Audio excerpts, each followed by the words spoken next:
Back to news. మాజీ మంత్రి పెద్దిరెడ్డికి big shock తగిలింది. పొంగనూరులో పెద్దిరెడ్డి సన్నిహితులు ఆధీనంలో ఉన్న భూమి పట్టాల రద్దుకు శ్రీకారం చుట్టింది ప్రభుత్వం. 982 ఎకరాల జమీందారీ భూములను పట్టా భూములుగా మారుస్తూ వైసీపీ ప్రభుత్వం ఇచ్చిన ఉత్తర్వులు ప్రస్తుతం ప్రభుత్వం రద్దు చేసేందుకు ముందుకు సాగుతోంది. ఈ విషయమై రెవెన్యూ శాఖ ప్రభుత్వానికి సిఫార్సు చేయనుంది.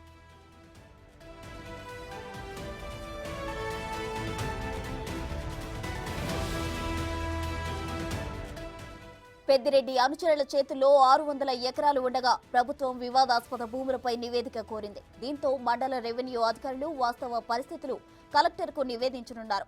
982 ఎకరాలలో దాదాపు 600 ఎకరాల భూమిని పెద్దిరెడ్డి తన అనుచరులకు కట్టబెట్టడంపై విమర్శలు వెలువెత్తాయి. కాగా ఈ విషయంలో భూ ప్రక్షాళన చేసేందుకు ముందుకు సాగుతోంది కూటమి ప్రభుత్వం.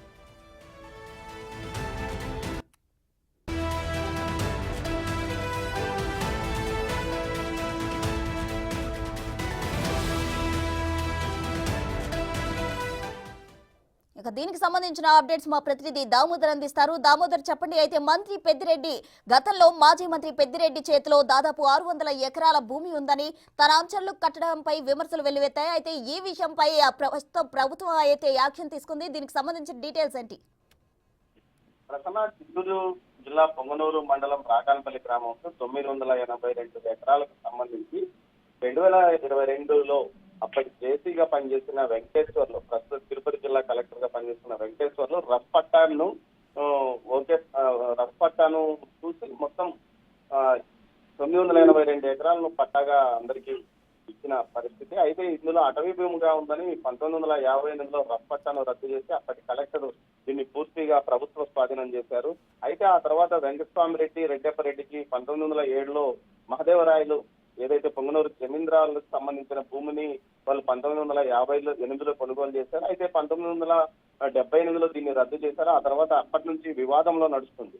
మొత్తం మీద అయితే ఇందులో కేవలం ఏదైతే వెంకటస్వామి కానీ రెడ్డప్పరెడ్డికి సంబంధించిన భూమి 300 ఎకరాలు, మిగతా 682 ఎకరాలు మాత్రం ప్రభుత్వ అటవీ భూమిగా ఉన్న నేపథ్యంలో 2022లో మాజీ మంత్రి పెద్దిరెడ్డి రామచంద్రారెడ్డి తన అనుచరులకు మొత్తం దీన్ని పట్టాలు చేయించాడు. ఈ నేపథ్యంలో దీనికి సంబంధించి అది రఫ్ పట్టాను అప్పట్లో ఉన్న జాయింట్ కలెక్టర్ పట్టాలుగా మారుస్తూ ఆదేశాలు జారీ చేసిన నేపథ్యంలో ఈ విషయం బయటకు రావడం, ప్రస్తుతం నిన్న ఏదైతే చంద్రబాబు నాయుడు శ్వేతపత్రం విడుదల చేస్తున్న సందర్భంగా ఈ పట్టాలను రద్దు చేస్తున్నట్లు, ప్రభుత్వ భూమిని వెనుక తీసుకున్నట్లు కూడా తెలియజేసిన పరిస్థితి. మొత్తం మీద దీనికి సంబంధించి పెద్ద ఎత్తున వివాదం నడుస్తుంది. ఈ భూముల పట్టాలను రద్దు చేయమంటూ క్షేత్రస్థాయిలో ఆదేశాలు జారీ చేసినట్టు తెలుస్తుంది. దీనికి సంబంధించి మండల రెవెన్యూ అధికారులు నివేదిక రెడీ చేస్తున్నట్టు తెలుస్తుంది. మొత్తం మీద దీనికి సంబంధించి 600 ఎకరాల ప్రభుత్వ భూమిని ఈ విధంగా పెద్దిరెడ్డి మనుషులకు ఏ విధంగా ఇచ్చారంటూ అప్పట్లో జేసీగా పనిచేసిన ప్రస్తుత తిరుపతి కలెక్టర్ కూడా నోటీసులు జారీ చేసే అవకాశం ఉంది. మొత్తం మీద ఇది మాత్రం వివాదంగా మారింది.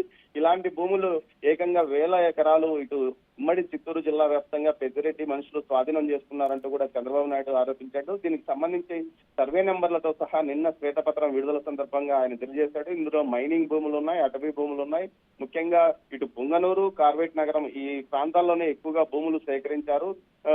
పెద్దిరెడ్డి గానీ ఆయన మనుషులు కానీ స్వాధీనం చేసుకున్నారంటూ ఆయన చంద్రబాబు నాయుడు తెలిపాడు. అదేవిధంగా 2 రోజుల క్రితం ఏదైతే దేవాలయానికి సంబంధించి నంజుండేశ్వర స్వామి ఆలయానికి సంబంధించిన 22 సెంట్లను పెద్దిరెడ్డి అనుచరుడు నాగభూషణ్ కూడా నకిలీ ధృవీకరణ పత్రాలతో వేరే ముస్లిం సుల్తాన్ అనే వ్యక్తికి అమ్మాడు. ఈ విషయం తిరిగి దేవాదాయ కమిషనర్ యొక్క విచారణలో బయటకు రావడంతో ఆ భూమిని వెనక్కి తీసుకున్న పరిస్థితి. మొత్తం మీద రోజుకో భూదందా ఈ విధంగా ఉమ్మడి చిత్తూరు జిల్లాలో బయటపడుతోంది. ప్రసన్న.